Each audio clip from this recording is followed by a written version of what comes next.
Roster విధానాన్ని రద్దు చేసి రిజర్వేషన్లు పునఃసంహరించాలని డిమాండ్ చేస్తూ జాతీయ మాల మహానాడు దుబ్బాక నియోజకవర్గ ఆధ్వర్యంలో హలో మాల చెలో దుబ్బాక కార్యక్రమాన్ని నిర్వహించారు. దుబ్బాక పట్టణంలోని పోచమ్మాల ఆవరణంలో జరిగిన ఈ కార్యక్రమానికి మాల మహానాడు రాష్ట్ర అధ్యక్షుడు పిల్లి సుధాకర్, ఉమ్మడి ఆంధ్రప్రదేశ్ మాజీ మంత్రి సుద్దాల దేవయ్య ముఖ్య అతిథులుగా హాజరయ్యారు. ఈ సందర్భంగా నాయకులు మాట్లాడుతూ రోస్టర్ విధానం వల్ల మాలలకు అన్యాయం జరుగుతుందని, సామాజిక న్యాయం జరిగేలాగా రిజర్వేషన్లు పునఃసంహరించాలని డిమాండ్ చేశారు. రోస్టర్ విధానాన్ని తక్షణమే రద్దు చేయాలని రాష్ట్ర ప్రభుత్వాన్ని కోరారు.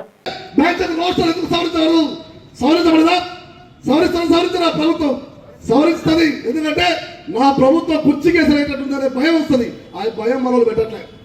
ఎవరికి వచ్చింది వాళ్ళు తీసుకున్నారు, కూర్చున్నారు. ఇక మేము మాట్లాడేటప్పుడు మాట్లాడకపోతే బాగుండాలిగా, ఇక కొట్లాడేటప్పుడు కొట్లాడతారు కూడా సిద్ధంగా ఉండాలి. కాబట్టి ఈ సిస్టమ్, ఈ రోస్టర్ సిస్టమ్ని సవరించాలి. 20 లోపల రెండు ప్రాధాన్యత క్రమాలు మాకు ఇవ్వాలని చెప్పి డిమాండ్ చేస్తూ ఈ మొత్తం రోస్టర్ సిస్టమ్, ఈ వర్గీకరణ అనేది కూడా రాజ్యాంగ విరుద్ధం. అంబేద్కర్ త్యాగాల పునాది మీద వచ్చినటువంటి ఏదైతే రిజర్వేషన్ ఆ రిజర్వేషన్ సిస్టమ్కే విరుద్ధం. కాబట్టి దాన్ని సవరించాలని చెప్పి, రోస్టర్ సిస్టమ్ సవరించాలని చెప్పి మొన్న నల్గొండలో ఇట్లాంటి సభ జరిగింది. అక్కడ మేము ప్రకటించినాం, అయ్యా ఇక ఎక్కడ పుట్టింది ఆ జీవో? సెక్రటరీలో పుట్టింది. జీవో 99 అక్కడ సెక్రటరీలో పుట్టింది. కాబట్టి ఎక్కడ తెలుసుకుందాం, ఆడేడవుతుందిగా డైరెక్ట్ సెక్రటరీ ముట్టడి పెడదాం. ఇక తాడోపడి తెలుసుకుందాం. ఎక్కడైతే జీవో పుట్టిందో, ఎక్కడైతే మానల గొంతును చిదిమేసే మానల భవిష్యత్తు లేకుండా చేసేటువంటి జీవో పుట్టిందో అక్కడనే ఆ జీవోను చంపాలని చెప్పి ఈ నెల 31న చలో సెక్రటరీ పిలిపిస్తున్నామని చెప్పి ఈ సందర్భంగా తెలియజేస్తున్నాం. దానికి పెద్ద ఎత్తున సాగరిస్తున్నారు. దుబ్బాక నుంచి, ఈ సిద్దిపేట జిల్లా నుంచి, ఈ ఉమ్మడి మెదక్ జిల్లా నుంచి, పక్కనున్న కరీంనగర్ జిల్లా నుంచి, వరంగల్ జిల్లా నుంచి వేలాదిగా తల్లి రావాలి. మన ఆక్రోధన, మన కష్టం, మన కన్నీళ్లు, మన భవిష్యత్తు మొత్తం కూడా రేపటి మన పోరాటం మీద ఆధారపడ్డది. ఇప్పుడు కూడా మన మౌనం ఉంటే మన ఇంట్లో మన పుట్టిన పిల్లలకు పెట్టే అన్నం ముద్దలో విషం చుక్క కలిపి మన పిల్లల్ని మనం చంపుకునే పరిస్థితి మనం తెచ్చుకుంటున్న విషయాన్ని గుర్తు చేస్తున్నాం. ఇది వాస్తవం కాదా? ఒక్కసారి ఆలోచించండి. ఎందుకంటే ఇదే రోస్టర్ సిస్టమ్ కనుక నోటిఫికేషన్ ఇస్తా ఉంటారు, మన గ్రూప్లో జాబ్ ఉండవు. నోటిఫికేషన్ ఇస్తా ఉంటారు, మాలలో జాబ్ ఉంటారు. ఏమైంది? ఈ టర్మ్ మొత్తం పోతుంది. ఇప్పుడున్న ఈ పిల్లలు, చదువుకున్న పిల్లలు అవుతున్నారో, డిగ్రీ చేస్తున్నారో, పిల్లలు చేస్తున్నారో, లేకపోతే కోచింగ్ పోయిన పిల్లలు అవుతున్నారో, వాళ్ళు ఒక తరం మొత్తం రేపు భవిష్యత్తు మొత్తం వాళ్ళు కూలీలుగా, బయట ప్రైవేట్ ఎంప్లాయీలుగా, అవసరమైతే సంఘ విద్రోహ శక్తులు కూడా మారే ప్రమాదం ఉంది. అంటే విరక్తి ముట్టి, అంటే ఈరోజు మనం ఉన్నాం, అంతో కొంత జీవితంలో ఉన్నాం. ఈరోజు మనం కొట్లాడకపోతే రేపు ఒక తరం పిల్లలు మొత్తం కూడా నష్టపోతారు. ఒక తరం అంటే చిన్న మాట కాదు. ఒక కుటుంబంలో ఒక ఉద్యోగం వస్తే మీకు తెలుసు, మీ ఇళ్ళలో చూసుకొని, లేదా పక్క మీ ఊర్లో, మీ గుడెల్లో ఇంటి పక్కన చూడండి, ఆ ఇంట్లో ఒక ఉద్యోగం ఉంటే ఆ కుటుంబం మొత్తం బ్రహ్మాండంగా ఉంటుంది. చూడండి మీరు, మరి గౌరవం ఉంటుంది, వాళ్ళ భవిష్యత్తు ఉంటుంది. పిల్లల్ని మంచిగా వేరొకటి చదివిస్తూ ఉంటారు, రేపు భవిష్యత్తు చూపిస్తూ ఉంటారు. అంటే ఒక ఉద్యోగం, కుటుంబం అనేది ఆత్మగౌరవం. అది ఆ తరం మొత్తం, ఆ కుటుంబం ఉన్నటువంటి వంశం మొత్తం కూడా ఆ ఉద్యోగాల మీద, ఒక ఉద్యోగం ఉన్నప్పుడు ఆ ఇంటి మొత్తం ఉద్యోగాలు వస్తూ ఉంటాయి. అదే ఆ సిస్టమ్ అంటే పెడతారు వాళ్ళు. ఈరోజు ఇంట్లో వేల ఉద్యోగాలు మన కళ్ళ ముందు మహమైపోతూ ఉంటే మనం ఇంకా మౌనం ఉంటే ఎవరు మనం ఇక కొట్లాడకుండా ఇళ్ళ బట్టి ఉంటుంది. మొన్నటి దాకా లెక్కలెప్పుడు ఎవరు మాలని చెప్పలే. హైదరాబాద్ ఎవరు మాలని చెప్పలే. లెక్కలకు వచ్చినప్పుడు మీ మాల కాదండి, మీ మాల కాదు. మన అధికారులు కూడా పాడుపడి కుర్చీలో కూర్చుంటే ఎంఆర్ ఆఫీస్ అయితే పోలీసు అవుతుంది, వాళ్ళు మాల చెప్పుకోడు. హైదరాబాద్ చెప్పకపోతే నువ్వు అధికారులు చెప్పకపోతే అవతలలో పట్ట తీసుకొని నీకు తల్లి నేను పరంపర చెప్పి చెప్పుకోబట్టాలి. ఇక నువ్వు మాలని చెప్పుకోవడానికి సిగ్గు అయితే ఎందుకు ఆ బతుకు?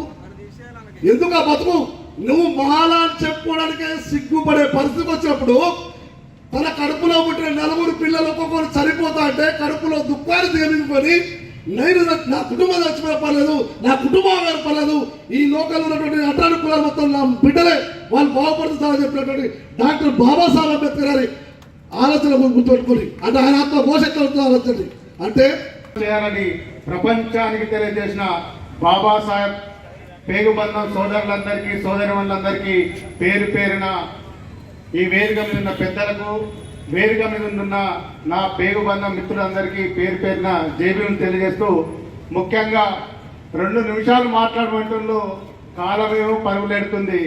కానీ మిత్రులారా, 2 విషయాలు ప్రస్తావిస్తాం.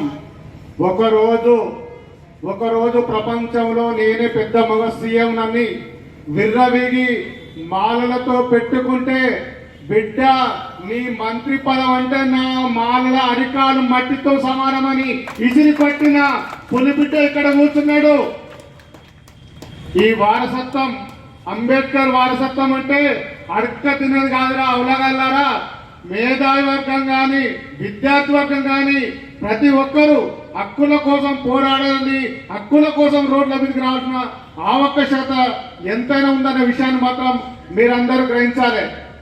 ముఖ్యంగా మేము ఈ దేశానికి ఎక్కంచోలో మనం వచ్చిన దానికి మీకు ప్రతిదీ నేర్పినవరా నాయన. ఈ సమాజానికి మా బుర్ర నేర్పిన పాడవాళ్ళు, అరే నాయన మీకు బట్ట నేర్పినాము, మీకు ఎద్దు ఎట్ల కట్టాలని నేర్పినాము, మీకు జీవన విధానం నేర్పినాము, ఇన్ని నేర్పిన మా పైన మీకు ఎందుకుగా నాయన కుట్రలు, మీకు ఓటు మీ పాలన ఎట్లా చేసుకోవాలంటే ఆ పాలన కూడా మా బాబాసాహెబ్ అంబేద్కరే ప్రపంచ దేశాలని తిరిగి రాజ్యాంగం ఎట్లుండాలని రాస్తే ఆ రాజ్యాంగం ప్రకారం ఆ ఓటు ప్రకారం మేము ఓట్లేస్తే మీరు పాలకులను మర్చిపోతారు. అసలు మీరు ఎవర్రా మాకు అంటే మేము మౌనంగా ఉంటానా? ఒకసారి మాలలు మనసులో పడ్డారంటే నీ తాత చంద్రబాబుని అడుగు, వానయ్య రామారావుని అడుగు, మొన్నదాకా మావాడే అన్న మా కేసీఆర్ అడుగు, మాలలు ఇబ్బంది పడితే ఎట్లుంటుందో బిడ్డ. పాలకులారా, కేంద్ర రాష్ట్ర ప్రభుత్వాలు కొంతమంది దళితులను విడదీసి రాజ్యాధికారం వైపు పోకుండా మీరేదో కుట్ర చేస్తున్నారు బిడ్డ. ఈ వేదిక నుంచి దుబ్బాక వేదిక అంటే ఇది ఉద్యమాలకు గడ్డ. ఈ ఉద్యమాల వేదిక గడ్డ నుంచే మేము పిలుపునిస్తున్నాం బిడ్డ. మేము అనుకుంటే కానిది లేదు, మాలలు అనుకుంటే ఇంతవరకు కానిది లేదు. మరొక్కసారి మాలల రుచి కనుక మీకు పాలకులకు కావాలనుకుంటే చెలో సెక్రటరీ చూసుకుంటారా? మేము కనుక మంట పెడితే ఎక్కడ ఆర్పే ప్రసక్తే లేదు. నువ్వు అనుకుంటావు చెలో సెక్రటరీ తోటి ఇది అయిపోతుంది, లేకుంటే ఇంకో కొన్ని విషయాలు మాట్లాడుతుంది. నువ్వు ఎవరిని ముట్టుకోవద్దో వాళ్ళని ముట్టుకున్నావు బిడ్డ. ఆ ముట్టుకున్నావు నిన్ను మంట మసై మండ పెట్టేదాకా మాలలందరూ కూడా నిద్రపోవద్దు. తెలంగాణ ఉద్యమంలో మనం ఏ విధంగా ముందున్నామో మనం అందరం కూడా మన హక్కుల ఉద్యమంలో ముందుండాలని కోరుకుంటూ ఈ అవకాశం ఇచ్చిన దుబ్బాక ఉద్యమ విద్యార్థులందరికీ ఈ ఉద్యమ గడ్డకు జై భీమ్ తెలియజేస్తూ